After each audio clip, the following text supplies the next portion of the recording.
Hey guys, welcome back to Magic TV. It's 9 o'clock, it's a Tuesday, and I am here with an amazing performer, and I think it's safe to say an entrepreneur in magic, Mr. Andi Gladwin. Hey Andy, how you doing? Hi Greg, thanks for having me. This is going to be a fun chat. I'm looking forward to hearing what questions you have for me. I am so excited. I know how busy you are running the Vanishing Inc empire, and we're going to talk about that obviously in a bit, but thanks for finding time to pop on here. Oh, wouldn't miss it for the world. So thanks for having me. Amazing. Now, a lot of people know you as the better half of Josh J, Mr. Vanishing Inc. But let's just start from the very beginning. So was your journey into magic the typical 7-year-old gets a magic kit and falls in love? Is that kind of where we started with this? Yeah, I really have the most standard story. You know, I was doing magic as a kid, never gave it up. Typical, just like I'm sure you and everybody else watching. My first magic book, however, was my first serious one was The Art of Astonishment. So I kind of jumped in at the deep end. And then, went from there learning Martin Nash and becoming a real lover of magic books and the magic in general. And I've tried pretty much every area of magic, including stage illusions, which I don't tend to talk about. And, right now I spend my life studying and doing card magic and close-up magic. And did you go straight from sort of did you go straight into full-time magic? Or the reason I ask this is because you are a very smart marketing person. I mean, I've listened to you talk about marketing, and that mustn't have been a mistake. Did you have a background in marketing and then go full-time magic, or is it something that you just decided to learn along the way? So the truth is I never expected to become a full-time magician, and I got a job in IT. I was a computer programmer for 5 or 6 years or so. I then managed a creative team, and that led a direction, moving into a direction of marketing. My last job in kind of the real world was UK product manager for the world's largest web hosting company. So that's kind of where I learned marketing to pivot into that role.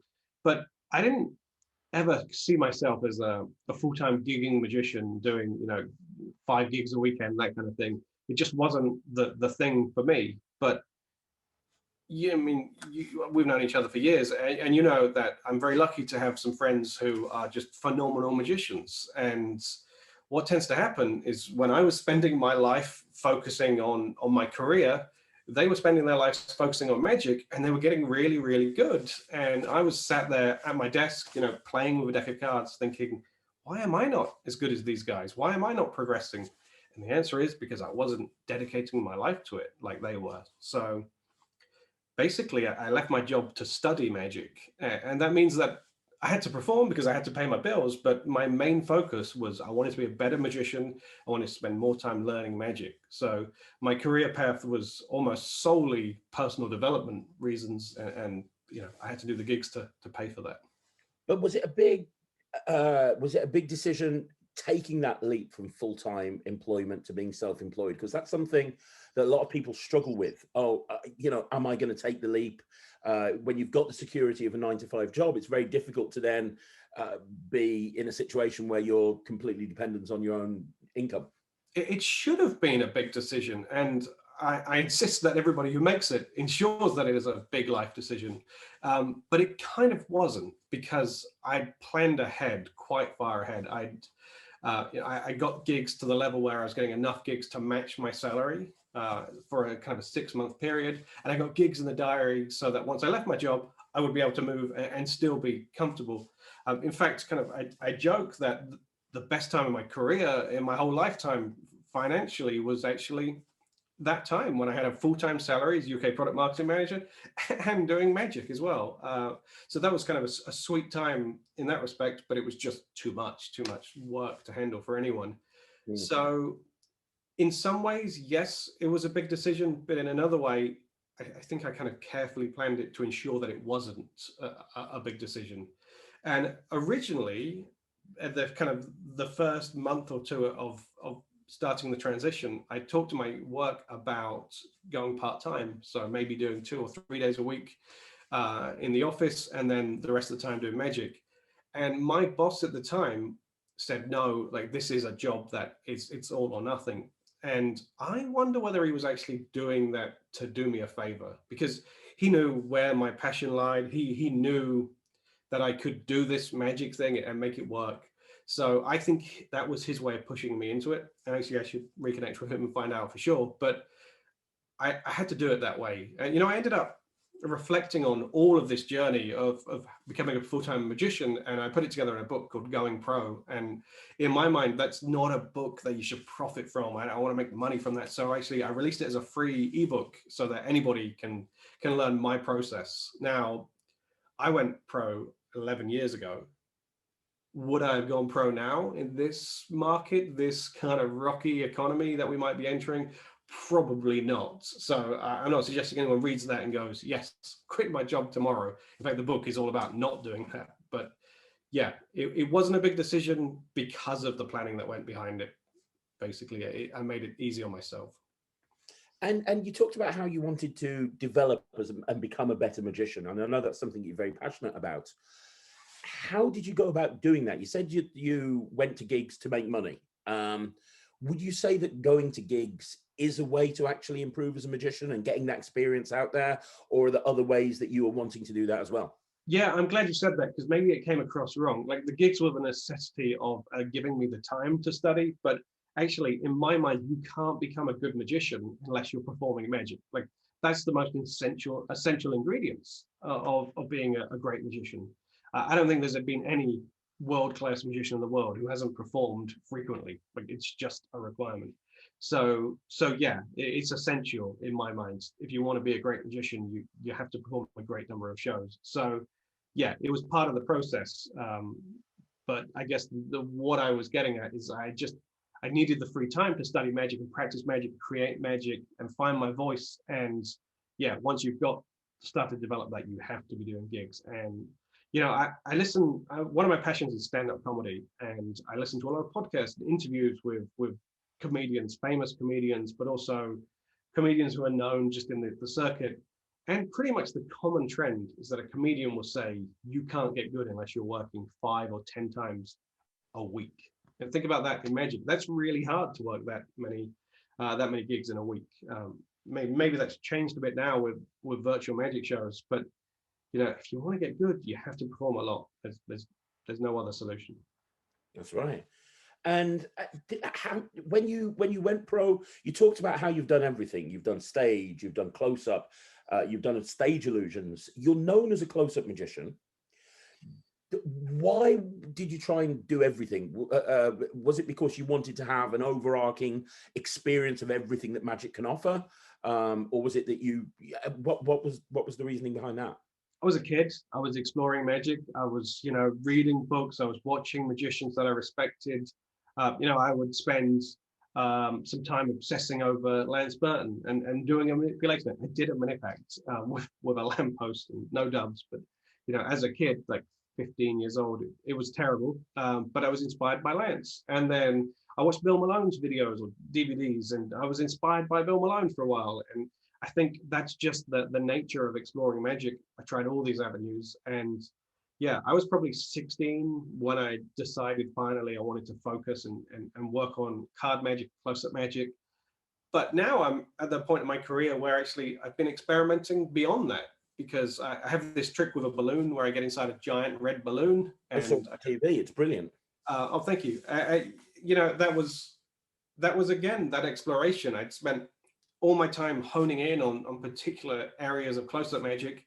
And that was me thinking, what would I be like if I transitioned to having a stage piece? What would that character look like? And what decisions would I make? Could I even bring some of my close-up mentality into stage? So, you know, I'm always exploring and finding different areas and different avenues. But yeah, ultimately my true love and true passion is close-up magic. And when did you start? I mean, obviously you were creating magic right from when you first started for yourself. When was it that you actually started creating magic with a view to marketing it? Because way before Vanishing Inc was just a twinkle in people's eyes, you were releasing magic in a variety of different places and ebooks and this place and that place.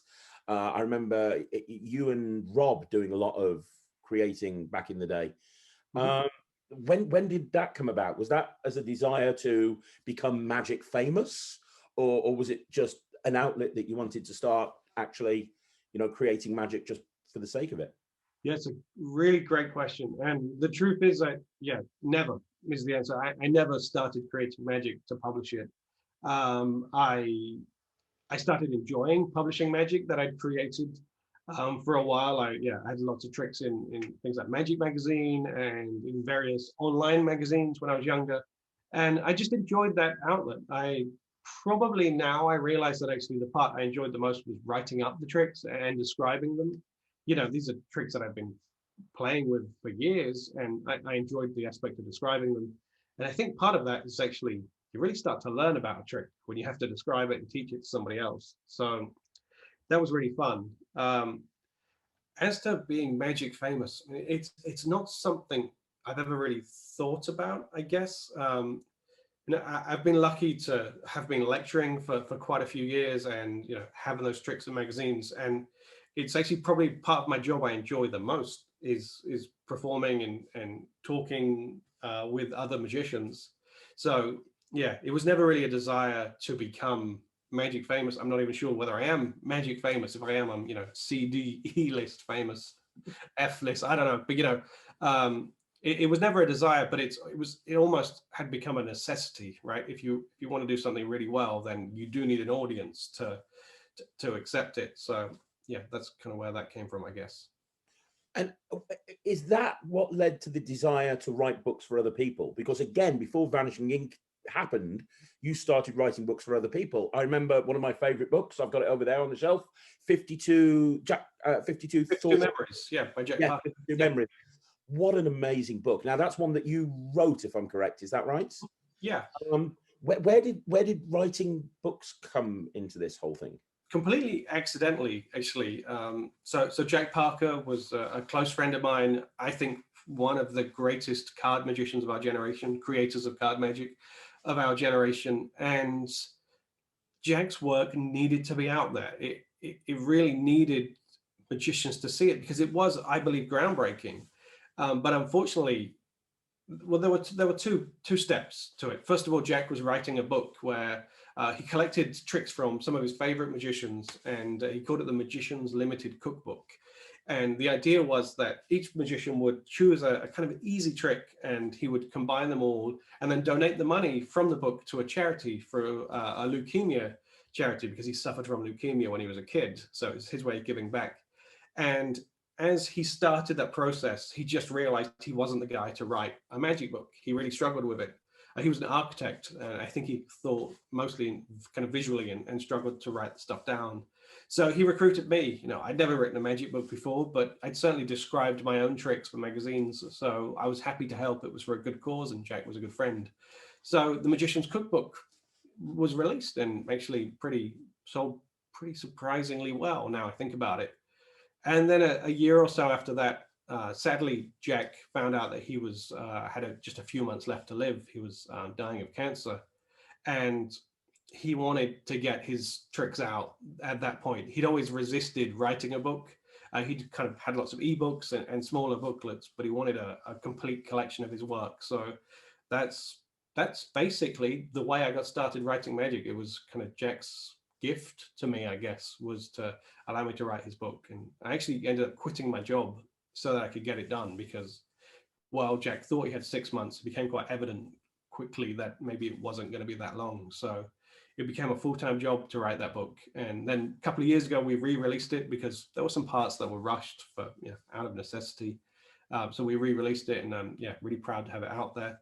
And here's the cool thing: the trick contained 52 of Jack's tricks, but actually there was another 52 that we held back, that Jack wanted me to publish in various ways over the years, and they didn't really work. One of them he wanted as a marketed trick, for example, and it just the timing was never right, and he had these other tricks he wanted to describe. So yeah, I wrote another book called 52 Explorations, which should be released in 2021. So I'm going to be excited to get that out. It's completely finished. It just needs to go to print. That is brilliant. That is the best news. That's one of my favorite books. So that is great to hear. And what's cool with 52 Explorations is you would assume, as kind of I did almost very cynically, that the best stuff was in 52 Memories. And it wasn't until I went back to 52 Explorations, to all of the tricks that Jack had shared with me, there's some stuff in there that is way, way better than 52 memories. So I think some of Jack's best tricks are in this new book. And that's not me just teasing and hyping. I mean, there is a 7-card assembly in there that is one of the best constructed card routines I've ever seen. Like, it's, the guy was just so far ahead of his time, and I'm proud to be involved in getting his legacy out there. Well, I think that's something that you sometimes assume. Like, I remember Destroyers is one of my favorite books, Troy Hughes' Destroyers. Mm-hmm. And I remember when Vanishing Inc sent me an email in my inbox, oh, we're going to be bringing out Moments. And I'm like, nah, all the good stuff's in Destroyer. What, you can't beat Charming Chinese Challenge, Triple Double Decker and all of that stuff. Mm-hmm. And then I got Moments and I'm like, man, this is even better.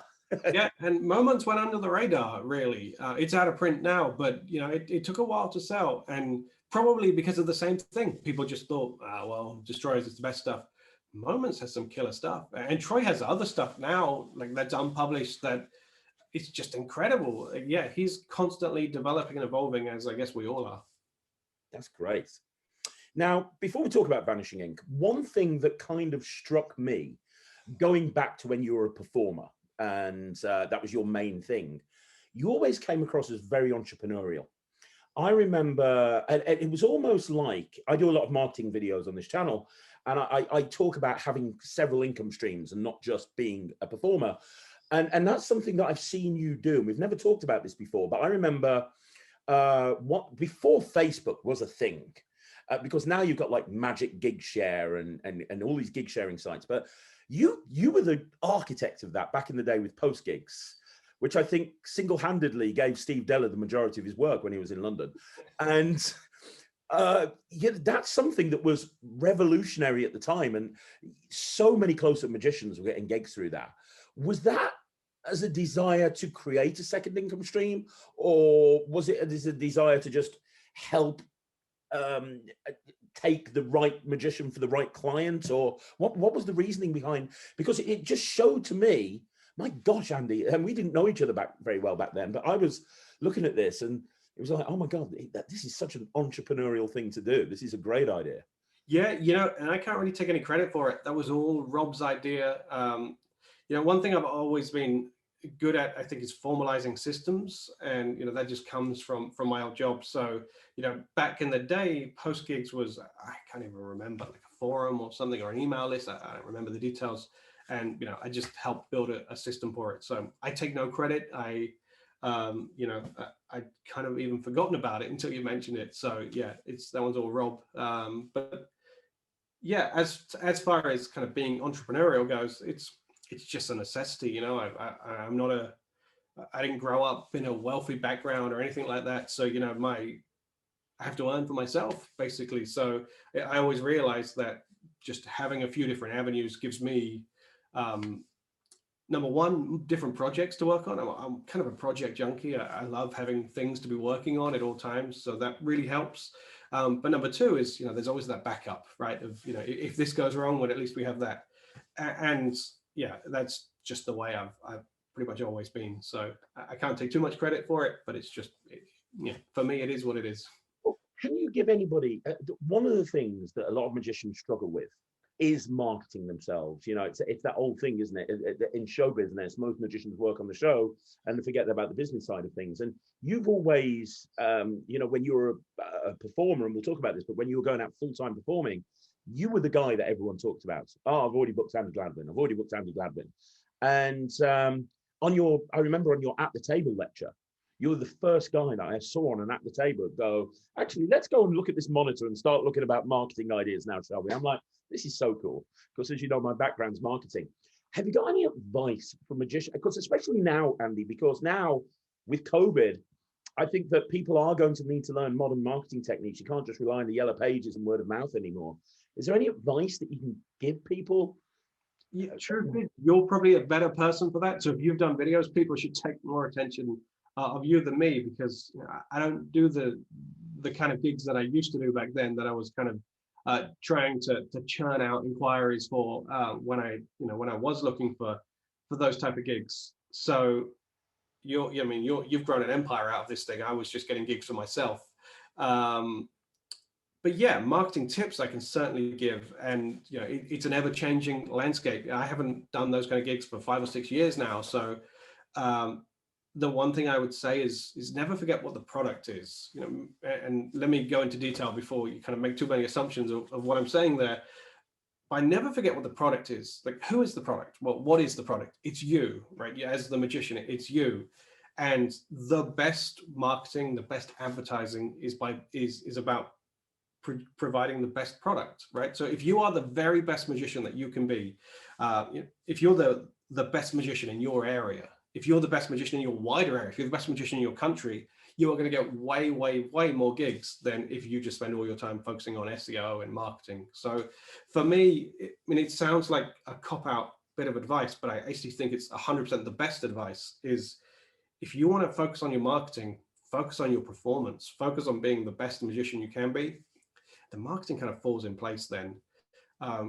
But that doesn't mean you should then forget about the other stuff that you need to do. You know, I know some of the best magicians I know kind of focused fully on that and totally forgot about the fact that they have to sell themselves at the same time. So I recommend if you're naturally not a marketer, focus on your performance, get somebody in to help you do the rest of the stuff. Other kind of marketing tips, you know, the biggest one I find, and I sense, I haven't looked at your marketing, I don't look at magicians' websites anymore, Craig, but I bet you've done this, is to not have a website with everything on it. Don't have a website with your kids shows, your close-up shows, your stage shows. Have separate websites and focus and look like an expert in that area. And I know that you have your, you know, your magic party, the kid stuff, and your illusion show. So I'm certain you market all of those individually. Yeah. And to me, that's just the answer. Be the best, look like the best, and work with the best to help get your message across. So it's kind of simple when I say it like that. Amazing advice. That is actually really great advice. Now, when did you then, you talked about you haven't done gigs like that for about 5 years. That kind of brings us to Vanishing Inc. And I remember the first big project. I mean, you'd released ebooks and things, but the first big project with your name attached to it was the push-off, the double DVD set on the push-off deal. Was that pre-Vanishing Inc, or was that around about the same time? It was just as Vanishing Inc was starting, actually. So back then we didn't have any video production capabilities, and just like I said, if you can't be the best, go to the best. You know, get the best. If you can't do the best marketing, get the best marketer. I recognized that Vanishing Inc at that point in time wasn't able to produce a 2 DVD set. So I went to the person who was producing the best 2 DVD sets back then, which was Owen Packard and Big Blind Media. So we co-branded as Vanishing Inc and Big Blind Media. And yeah, Owen really helped get the look across that I wanted. And yeah, that was a long time ago. I watched it back recently just to watch a few things that I say on there, and I look so much younger and dorkier and thinner. But yeah, that was very much, I think we filmed it before Vanishing Inc had even launched, actually. And where did Vanishing Inc come from? Because obviously Vanishing Inc is you and Josh. How did you guys meet? What made you decide? Because it's a difficult industry to go into, magic dealing, you know, because you've done things your own way, which is amazing. And I've said on this channel, and I'll openly say it to you and everyone else, for me, Vanishing Inc is the blueprint of how a magic dealer should be. And you've really stamped your own personality onto it and done things very differently. But when you first started Vanishing Inc, everybody was selling the same stuff pretty much, because everything went into Murphy's and everybody was selling the same thing. And I remember saying, I'd never be a magic dealer, because how are you going to be able to differentiate? Everyone's doing the same thing. What made you decide to go from, it's kind of another leap, isn't it? You went from a full-time job to being a professional magician. Now you're going from a professional magician where you've dominated, and as somebody who was a competitor of yours, you did dominate that industry, to go into something completely different. How did that happen? Like, why? Yeah, you know, just going back on that, you know, just this is so true about, you know, we, I guess, were competitors. And the weird thing is with magic, everyone's friends and everyone's competing for the same gig. It's so strange. And I'm just glad that, especially in the UK, magicians kind of navigate that carefully and respectfully. But yeah, Vanishing Inc, let's go through the brief history. Josh and I met when we were 16 years old. We were both filming a TV special with Lance Burton called The Young Magicians Showcase, and it just popped up on YouTube, which don't watch it. Please, nobody Google it. And you know, there were I think 15 young magicians on this show, and some young magicians we still stay in contact with now, actually. But there were I was wearing a bright red suit, and so was Josh. So not suits we wear now, but that's kind of what connected us, I guess, gave us the affinity. There's a guy a bit like me standing there. So yeah, we had a friendship, and it was cool to get to know Josh. He was a well-known magician even in his teens, so it was really kind of cool for me. And then when Josh was doing a lecture tour in the UK, maybe 12 years ago, that was when I was working in London, and I spent my weekends back home in Gloucester. So I had two places where he could stay during the lecture tour. So he ended up using where I was living as a base, you know, either in Gloucester or London.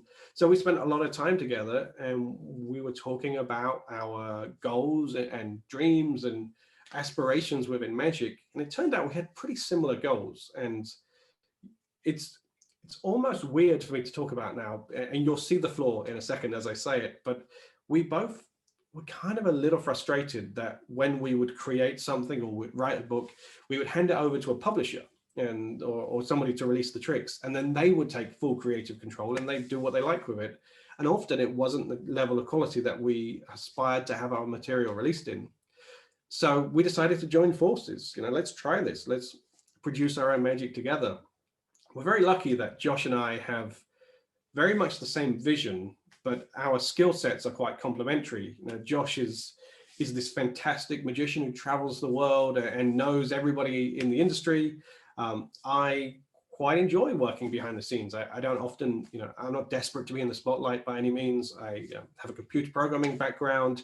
I have a graphic design background, and I'm used to managing a team. So together, we actually fit together really well. And there's very little overlap in our skill set. So it actually means that when we joined forces, we just became stronger because we have that same vision, but the different skill sets. So now we essentially became what we were trying to avoid, you know, being that production company that took people's ideas and released them for them. And we learned so much that now we involve the creator in every step of the way. So we very carefully became different to what the process used to be, basically. And we made that decision every step of the way. You know, what's it like buying from a magic shop? How can we improve that experience? And turns out brick and mortar shops had it right. You know, you can go in and you can ask some questions. You don't want to know what's new. You want to find out what's good. And that's basically the model of Vanishing Inc.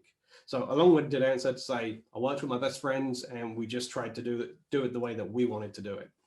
That's great. And you have got to the point now where you're pretty much, I don't want to say dominating the industry because there are a couple of other big players as well, but you are definitely absolutely right up there. And there is a lot of stuff that you're doing that is so innovative. And one thing that's typified Vanishing Inc. is right from the early days, you've always, the products that you guys bring out, there's kind of a real buzz around them. Some other companies will bring a product out and it fizzles away. But whenever something comes out through Vanishing Inc., there's a massive buzz. And it's happened right. I remember one of the first earliest releases was the cooler, right? It must have been early on. I remember I talked about that on the channel last week, actually. And then Timeless came out fairly early on as well, as I remember. And really early on. All of this, and then it was the card painting artist. Yeah. Yeah, but all of this stuff, there's a massive buzz about it, and that's continued right up until this day. Is that because, and I've talked about it openly, I've talked on this channel about producers bringing out terrible tricks or downloads coming out that are terrible, and Vanishing Inc. have never put their name to a bad product. And I know I've reviewed for the last year so many products, and I just know when a Vanishing Inc. product comes in, even downloads, you know, there's another level when it comes to, it's not like a kid with an iPhone that's filming this. It's the production quality is really high. Is that because you are very selective about the tricks that you release and the people that you work with? How come you guys hit it out the park every single time? Well, it goes back to what I was saying about marketing. Instead of telling people that we're the best, we want to try and be the best. And it's simply that. yeah, it's constant questions along the way of, is this something that we want to put our name to? Is this good enough quality? Is this adding to magic? And that's the question we ask the most. Does this add to magic? And for many releases, the answer is no, it doesn't. And if that's a trick that's on our brand, it goes. It doesn't even get to release. And we're really lucky. We get about 10 submissions per day. Imagine that, 10 people submitting tricks to us every single day, or books or downloads of DVDs. And you know how many we take? None, pretty much. You know, in a month, we might take one, or maybe one every 2 months or something like that. We're just ultra selective, because we're always asking that same question: does it add to magic? And that just, I think, has allowed us to attract the attention of some really great magic creators. And, you know, the kind of magicians that we've always looked up to are now coming to us and wanting to work with us. And I think that's because, you know, who would you rather work with? Somebody who has a back catalogue of flops, or somebody who really truly cares about improving the magic industry? And that's, you know, the higher quality you go, the higher quality tricks you get coming in, basically. So it's just always been the long game. We're not out for a quick buck. We don't even consider ourselves magic dealers. You know, you've said that we're that several times, and people do. And just in our minds, we're not in this to deal or sell the magic, which I know sounds crazy, but we're in it to produce great magic and add to magic. And I think that mindset has rubbed off on the whole team. And so now, often the team are harder on ideas than we are. And, you know, imagine Josh and I in a meeting pitching a product, pitching something. We want to do this. We want to produce this convention. We want to produce this new idea. And it's not, oh yeah, great, let's do it. There's a whole team of now, a barrage of, well, no, that's not high enough quality, or we should do it like that. And actually, my wife often jokes, like, is this your company? Because, you know, we've in a way encouraged the team to be constantly pushing us up. So as we grow, we find more people who are trying to push us up higher. And it's just, yeah, it's a snowball that we now have to keep this quality high, and we're trying really hard to do that.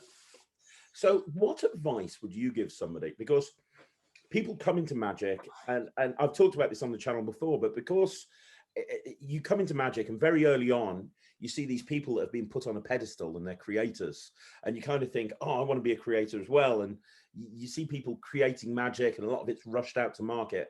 What advice would you give somebody who wants to make a name for themselves in the magic community? They want to be a creator of magic. They want to be the next whoever it may be. And they want to do it through Vanishing Inc. You say that you almost say no to everybody. So obviously the solution is not to submit a trick to you. How does anybody watching this video who's desperate to work with Vanishing Inc., how do they get on your and Josh's radar and the rest of your team? The answer comes from Steve Martin. Be so good they can't ignore you. It's as simple as that. You know, with most of the tricks that we get sent are good tricks. They're not, you know, when we turn down a trick, I often worry that the creator thinks that we're judging that trick as a bad trick. That's not the case at all. You know, it's just simply, there's a level, and most creators work at that level, but the only tricks that we can take are above that level. You know, we need to take tricks that are higher than the norm. So simply that, if you have a trick that is so good that we shouldn't ignore it, then we want to hear from you. You know, we still take on the occasional trick, but we have such a big back catalog of stuff that we're working on. It's kind of scary to know the number of releases that are in our pipeline right now. But if something is so good we can't ignore it, then we won't ignore it. And the names that are associated with Vanishing Inc. are amazing. I mean, let's talk about the masterclasses for a bit, because I talked about innovation. That is such an innovative thing. The concept of having somebody there every single week for a month is just, and having a live experience. It's great. It really is. And the names that you've got: David Regal, Assy Wind, man, Guy Hollingsworth. I mean, wow, that's incredible. What made you decide to come up with the masterclass? And, you know, and by the way, and I'll say this on the record, anybody who's not subscribed to this is an idiot, because it's the best deal in math. How you can afford to actually do this at the price that you do, I have no idea. Genuinely no idea. Well, That's the masterclass is a perfect illustration of what I was saying about Josh and I kind of completing each other's puzzle pieces. I don't know what the right phrase would be, but you know, I came up with this idea of we should do an online lecture where it's interactive. You know, that's always been missing from Magic, is actually being able to learn face to face online. You know, we've had these lectures that are essentially just DVDs that are just, you know, somebody presses play and they stream online. So I thought, well, let's actually do it where people can come in on video and ask their questions, and they can chat and have questions. You know, that's my IT background coming in there, thinking about what's the solutions to this. And then Josh's Magic background said, well, great, but what if we make this a month-long thing? What if we had multiple classes where the lecturer could go over certain subjects? You know, we could have somebody like David Williamson, who has such a wide variety of material, and he could come in and he could spend the first week could be on gambling, and then the second week could be on walk around Magic, the third could be on, I don't know, cups and balls or whatever. And so that's what we did. It's just the perfect combination of my IT thinking and of course my Magic background as well, and Josh's Magic background, and together we just have been able to come up with kind of fun ideas, because we know what the technology can do, we know how far we can push it, and we know what Magic can do and how far we can push that. And that brings us to the session, because obviously were you running the session before Vanishing Inc even came about? Yeah, a couple of years before Vanishing Inc, yeah. Because I remember when it was first in Gloucester over that way, and then yeah, you liked it at the second one. You did the kind of small workshops that we did. I did, yeah, and it was so much fun. And then it moved down to London.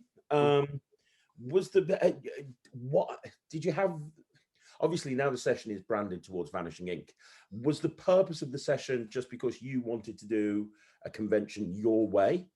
Or was it because it's changed from that first session? It's now a beast. I mean, it is a beast, isn't it? And how you continue to get that, how you must be sitting there with Josh stressing how you can top each year, because each year is just stupid, and you just think there's no way I'm going to top this, there's no way they can top this, and then the next year you top it. It must be a very stressful thing. You know, it isn't, because of one simple solution, and it's the whole reason the session started, which is just I want to organize an event that I would like to attend. It's as simple as that. So the lecturers and performers are booked because I want to watch their lectures and their shows myself. I want to be able to hang out with them, just like all of the attendees can hang out with them. Josh is the same. So, you know, even as we grow, we always keep that mindset. We want to create a convention that we want to attend, and that's always steered us in the right direction, I found. And yeah, you're right. The session started a lot smaller. The first one, there were 50 people. The second one, there was 100. Now, I mean, post-pandemic, I don't know what numbers we'll be at, but you know, last year I think was 600, 700, maybe 800. I don't remember the exact number, which is kind of a lot of people. But the good thing is, it's a convention that we want to attend, which means the bigger we grow, the more we put into the technology behind it. So I've not heard from a single person who said, like, as you've grown, the convention's got worse. I've only heard from people who say, as you grow, the convention's got better, because we invest in new video technology, bigger screens. You know, we're the only Magic convention, I believe, in the world that builds a custom set. So our whole convention is built from a conference set company. We have this whole staging with the video screens embedded and the lights embedded, and you know, whole backstage area for the performers. So yeah, the bigger we grow, and I'm not thinking of taking this thing massive. This is, you know, the session is not Blackpool, and it never will be. But the bigger we grow, the more we invest in it, basically. But who knows? I sense post-pandemic, maybe we have some rebuilding to do. So we'll see. Well, obviously next year you're putting the session online. You've already announced that you're going to do it virtually, and obviously you've got the sister convention. Is it Magifest? Magifest, yes, in Columbus, Ohio. Yeah. Which again is going virtually.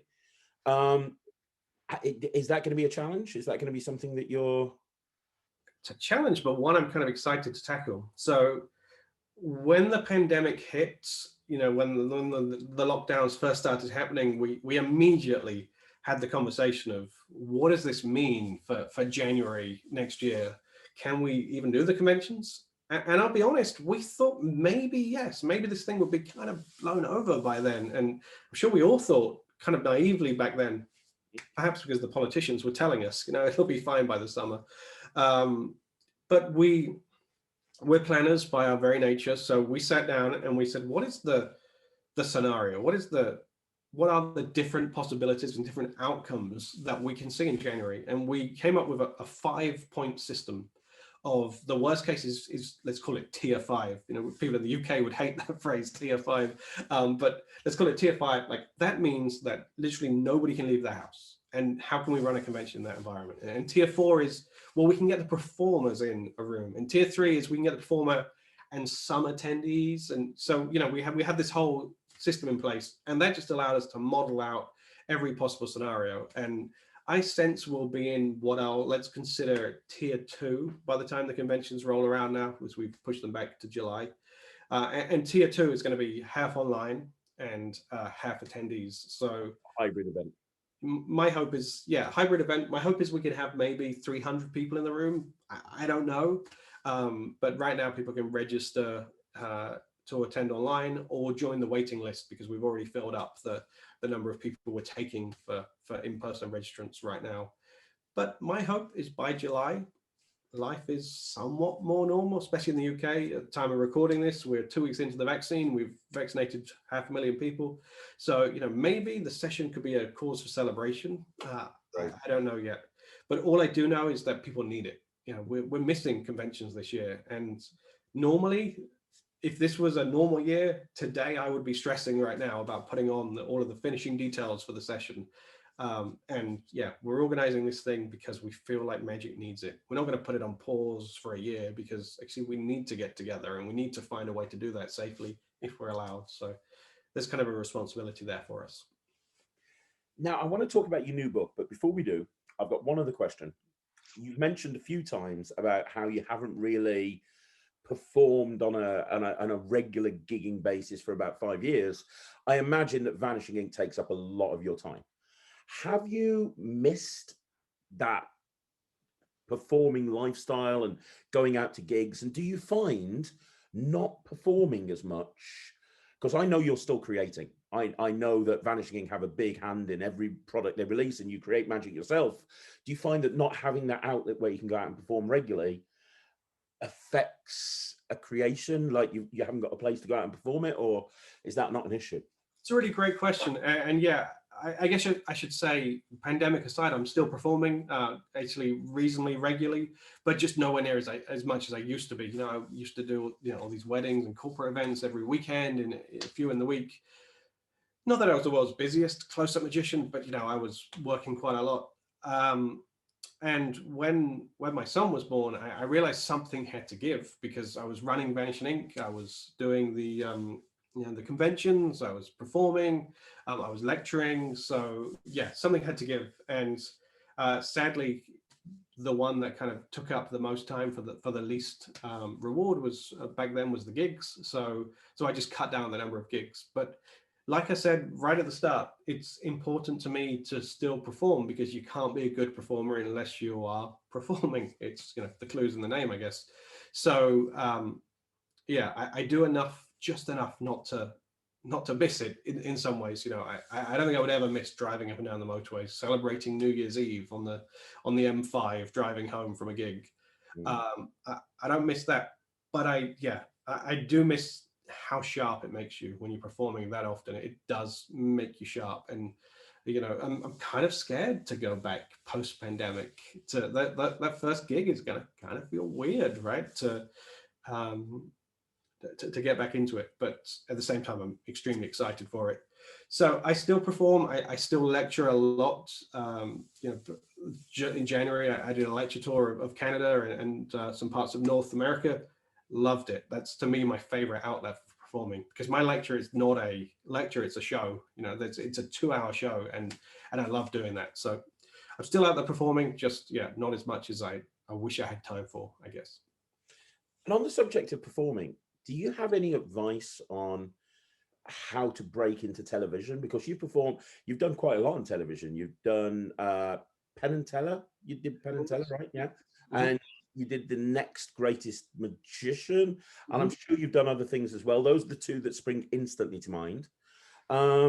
Is that something that you had a desire to go out and do, or is that something that kind of an opportunity that fell into your lap? And how would other people replicate that opportunity that want to be TV magicians or want to be famous? So yeah, I'm neither a TV magician nor famous, so take my advice with a pinch of salt. But I've been lucky. I've done over the last few years a surprising amount of TV when I reflect on it, and a big part of that was I was a season regular for the CW channel's Masters of Magic, and that gave me a lot of airtime, and I was really proud of that. And hopefully, I'll be back again post-pandemic. Not allowed in America right now because of Brits are not allowed to travel to America, or European people. But yeah, here's the advice, and it's not my advice, it's actually Josh's advice. Just before Next Great Magician, which was maybe four years ago, I said to Josh, I kind of feel left out. All of my friends, including Josh, are doing all these TV shows, and nobody's coming to me. I'm not getting the invites. I'm not, I'm not even in consideration for these shows. And Josh made me wake up in one sentence. He just said, "What have you done to make it happen?" And I was like, "Oh yeah, you're right. You don't just sit there and think somebody's going to come knocking on the door and go, 'I've got a TV show for you, son.' It doesn't happen like that. You have to go out and get the work." And you know what? Within a week, I was in talks with The Next Great Magician, and I spent quite a lot of time brainstorming with Andrew O'Connor, and then I was put on the show. And that was then the snowball. That one conversation, that just one question, "What have you done to make it happen?" was then, once I did Next Great Magician, like 2 days after it aired, I got a call from Fool Us to say we wanted to come and do the balloon trick on Fool Us. And then that led to Masters of Magic, Masters of Illusion, and yes, it snowballed. So basically, my advice is have something TV worthy and get off your ass and get on TV to do it. And I know that sounds easy. I know it does, but if you want it enough, then you can find the right avenues to get on these shows. Interestingly, the part of the process I enjoy, and the reason I try and do as much TV as I can, is actually I love the recordings. I love standing in front of the camera, looking at how everybody's working and how this thing pulls together. Watching the TV show, I mean, there are TV clips I haven't watched back, if I'm honest with you, because I just always just love the process a lot more than the result of it. Oh, that is really good advice. And the trouble is, it's something that a lot of magicians won't do. They'll sit there and wait for something to happen, as opposed to getting off your arse and making it happen. Yeah, and with the talent shows, that's the answer. If you're desperate to go on TV, then trust me, Britain's Got Talent or America's Got Talent are desperate to hear from you. I know that because they email multiple times a year, and I'm sure they do for you and every other magician. But I get those emails, and the conversations are easy to have. And if you have something good enough, you can get on the show for sure. Well, I interviewed Russ Stevens, and he talked about how it's a completely different thing now that he's involved. And I think that it's no longer, back in the day when it first started, it was like, oh, they hate magic, they're going to make you look silly. That's not the case now. I mean, if you look at the final of BGT last year, it was dominated by magicians, and they were all put in by the public, which says something, right? Yeah, and look at America's Got Talent. Shin Lim won like I don't know the details of it, but I think like Champions of Champions or something. Like, clearly there is a place for magicians on TV right now. And did you watch that documentary, Social Dilemma? It was kind of the big thing a month ago or 2 months ago. I haven't watched it yet. It's on my Netflix viewing library thing, but I've heard all about it. It's worth a watch. But there were 2 moments in it, aside from the tech stuff and the IT stuff that I really found fascinating. There were 2 moments where just offhand, people just talked about how clever and how interesting magicians were. Like, they use this as like a metaphor of like, these people are such geniuses, they have to work like magicians. And that actually cemented it to me that in the minds of the lay public, magicians are interesting people. And that just tells me that there's enough room for us to go on TV and do these things. So if you want to get on TV, the talent shows are almost certainly a good way in. Well, you would know better than me, because you'll have all of the sales stats from Vanishing Inc, and I don't want to know what they are. But my gut feeling, based on being involved in the YouTube channel, is magic is just as popular now than ever before. And I think more people, I know that when the pandemic hit, people were like, oh, no one's going to buy magic. No one's going to buy a new magic trick. But there's so many new people coming into magic, and the professionals aren't the guys that buy the magic tricks. They've got their set that they go out and do, and they don't change. But the hobbyists and the people that are getting into magic and the new people, they're the ones that are furiously buying every new thing that comes out because they're looking for that next latest and greatest trick. So I imagine that magic is just as popular in terms of buying new tricks and books now than it has been in the last few years, especially with the popularity on TV.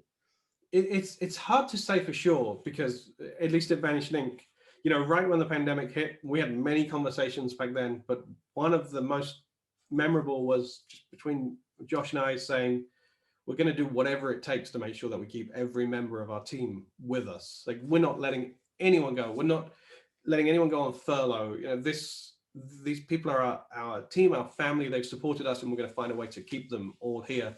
So we, not just me and Josh, but the whole team, have worked harder than we've ever worked before to earn our customers' business. So yeah, it's hard to say really how the pandemic has changed the magic world. But one thing that I found really interesting is I can't back this up with any stats, but it just feels this way, that we're selling a lot more close-up pads than normal.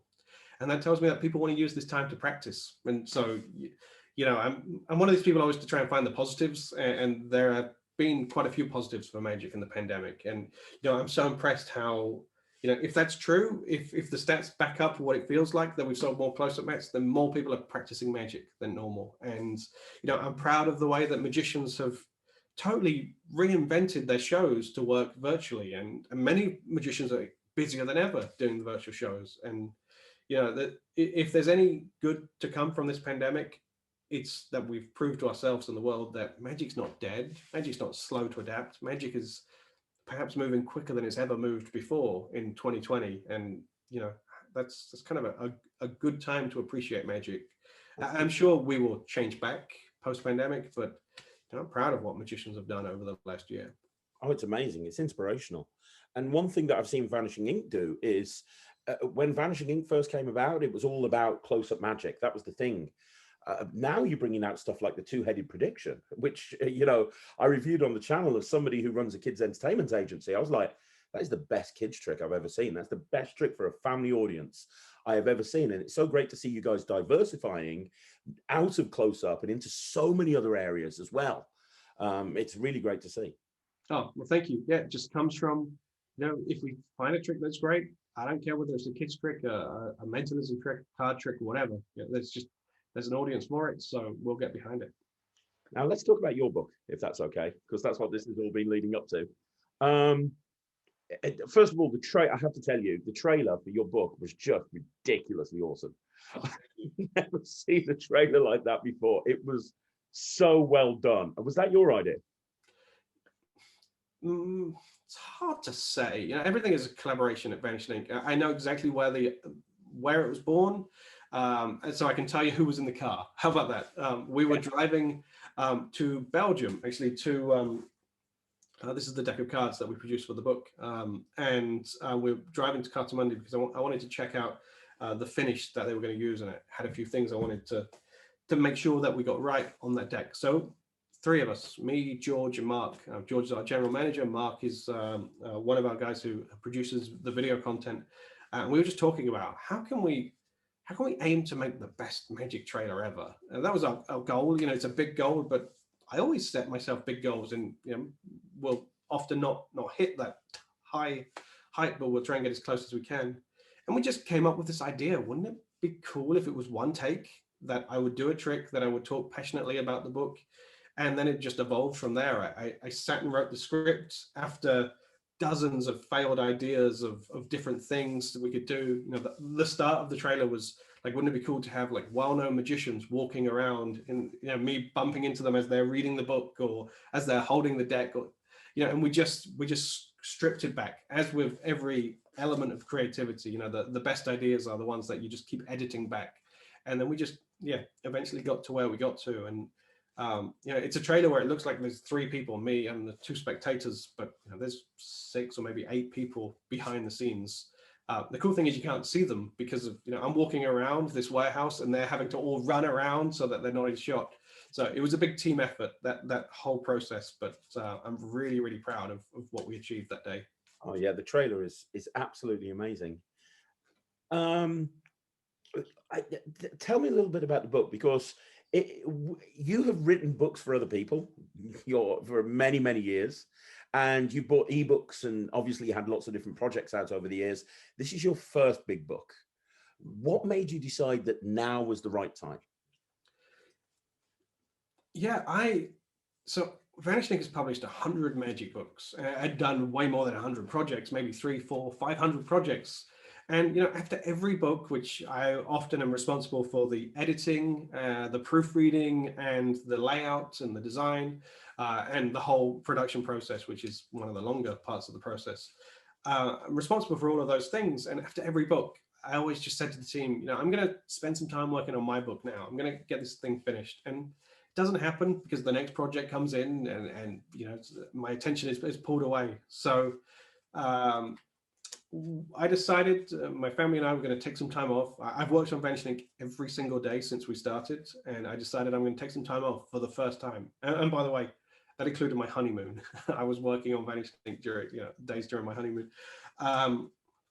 So yeah, I took some time off. We relocated to Las Vegas for a few months, and that was just the time where I just found myself writing and working on the book. It wasn't like I was like, I'm now going to sit down and finish this book.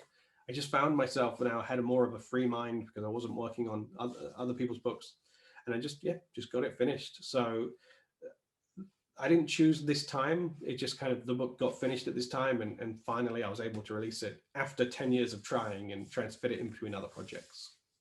And it's got a lot of information. We talked about the master push-off. You've updated that. There's new information on there. I think there's something like 18 routines. Is that right? I think it's 15 or 16 routines and 15 moves and techniques, including like all the different ideas with the master push-off. Yeah. So it's, it's not the biggest magic book in the world. It's not a small book by any means, but I could have written one of these books with 150 tricks and ideas and moves in, but I just wanted to just highlight what I feel is the best stuff from my repertoire right now. So it's, there's walk around magic. There's my full kind of walk around set, which I call the fireworks routine. It's I think there's 12 moments of magic in 5 or 6 minutes. There's the routine I perform in parlor environments. There's some stuff I've done on the TV shows we've talked about. There's my full magic care select is on there. So it's just packed with material from all different settings. And then, like we say, lots of different techniques along the way as well, from master push-off to my undo cut, which is this false cut I invented, and it kind of circulated around the magic world quite quickly. And I've even had magicians show it to me, go, hey, have you seen this? Do you know whose this is? It's mine. That's in there, and that's really kind of taking a lot of people are taking note of that cut, and I'm seeing it being used in all sorts of shows and stuff. So I'm really proud of that. It's full of magic, and I think it just shows my passion for magic and my passion for constructing a really clear-cut effect. And who is the type of magician that would get the most out of the book? Is it a working pro? Is it a hobbyist? Or is it something that is designed to appeal to everybody? Yeah, I always hate that idea of trying to appeal to everybody, because I just know that if I tried, I would fail along the way. So I would say it appeals to somebody who's interested in card magic. And that could be somebody who just wants to learn a few walk around tricks or a few tricks to show their friends. But it could be somebody who wants to work on a whole card magic routine or a show, or find out what makes a good presentation, or find out how to construct a trick. Because I kind of built some detail into these explanations, and I have an essay at the start talking about how I construct a magic trick to be what I consider bulletproof. So yeah, there's no one audience because it doesn't focus on one area of card magic, but I just think anybody who wants to study and appreciate and enjoy learning card magic, that's the audience. That's amazing. And it's available to buy now. You can get it from Vanishing Inc, obviously. are you eventually going to be doing a follow-up book years down the line? I mean, yeah, I know that you've got more material. Like you said, you've put you wanted quality in there, which is fantastic. Are you going to start working on another book now? You know, one of my pet peeves is seeing a magician who releases a book, which, you know, they spent years on, and then before the book's even out, they start talking about the next book. So that's not me. I mean, I'm not saying I won't work on a book. I have plenty of material to you know, I could fill 2, 3, 4 books with material I'm really proud of and have worked in over the years. But yeah, I'm in no rush right now.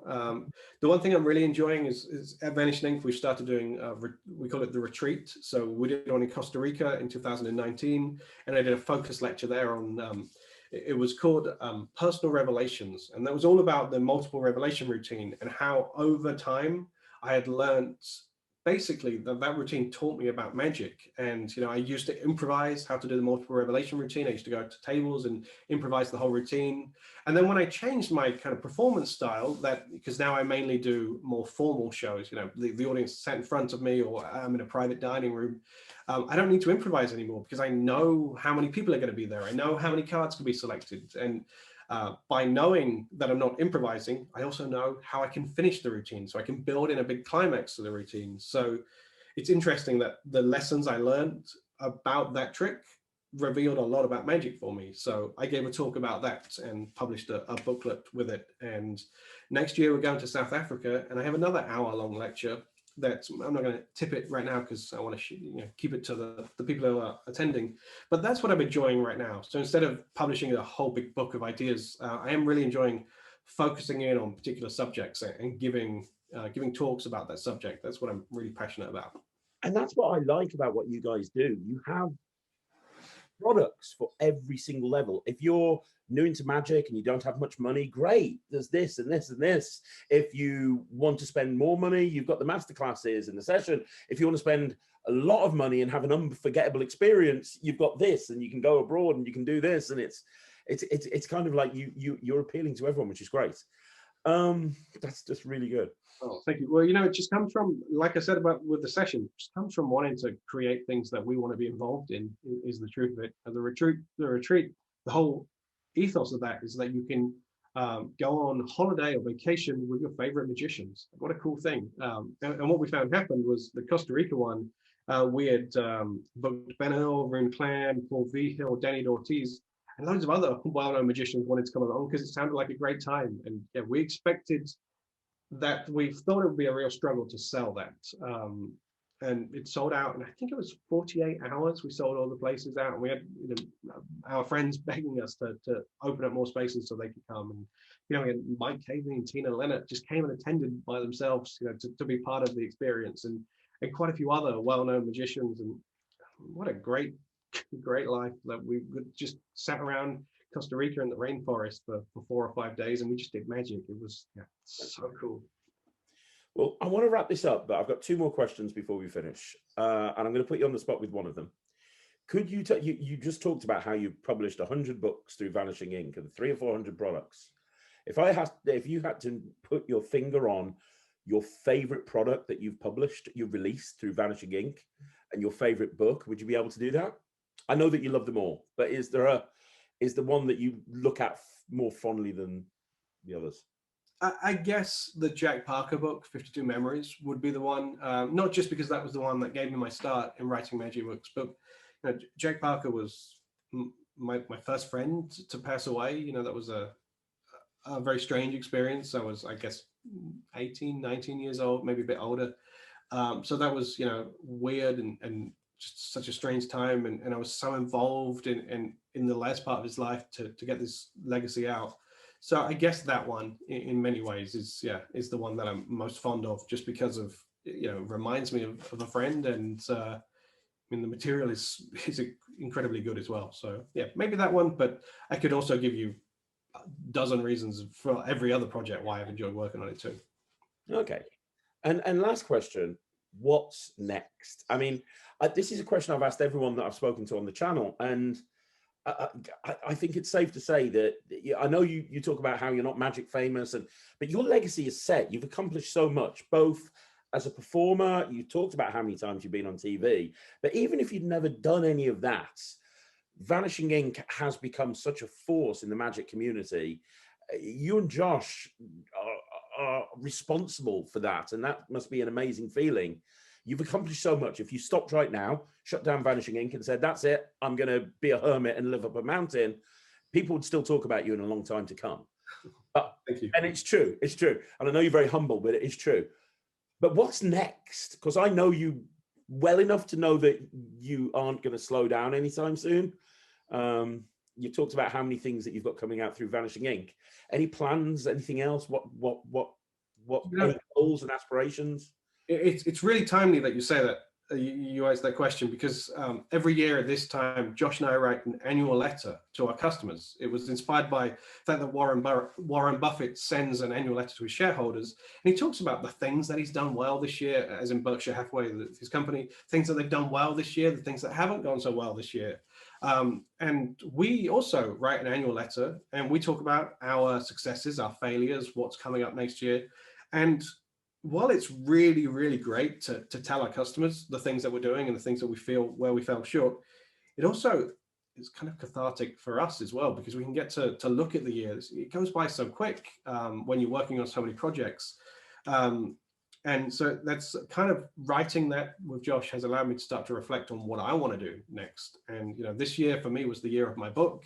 And next year is the year of performing. I want to perform a lot more, and I want to I maybe hopefully put some of that online. I kind of have this weird thing. I have no interest in having more followers than other people, or, you know, getting more followers. But I do have an interest of having work that I can look back on and be proud of out there. So, you know, I think maybe I'll have some kind of social media presence, whether that's gets 100 views or 100,000. I don't know, or really don't care. But I think hopefully 2021 will be the year where I perform more and record more of what I'm doing. That would be great. That would be awesome. Andy, it has been absolutely amazing chatting to you. On behalf of Magic, and I'm not saying anything that I haven't said on this channel a million times before, thank you so much for setting Vanishing Inc. up. This is something that the industry needed, and you are one of the good guys. You and Josh, this whole company, you must be so proud of what you've set up. Thank you so much for putting all this together. You're such a nice guy. Thank you, Craig. And yeah, it's been fun to reconnect with you. So thank you for doing it, and good luck with your channel. Thanks very much, Andy. And yeah, everybody else that's watching, make sure that you subscribe, like the video, leave a comment, and hopefully Andy will see them. And I'll see you again tomorrow at 9 o'clock. Thanks very much. Bye.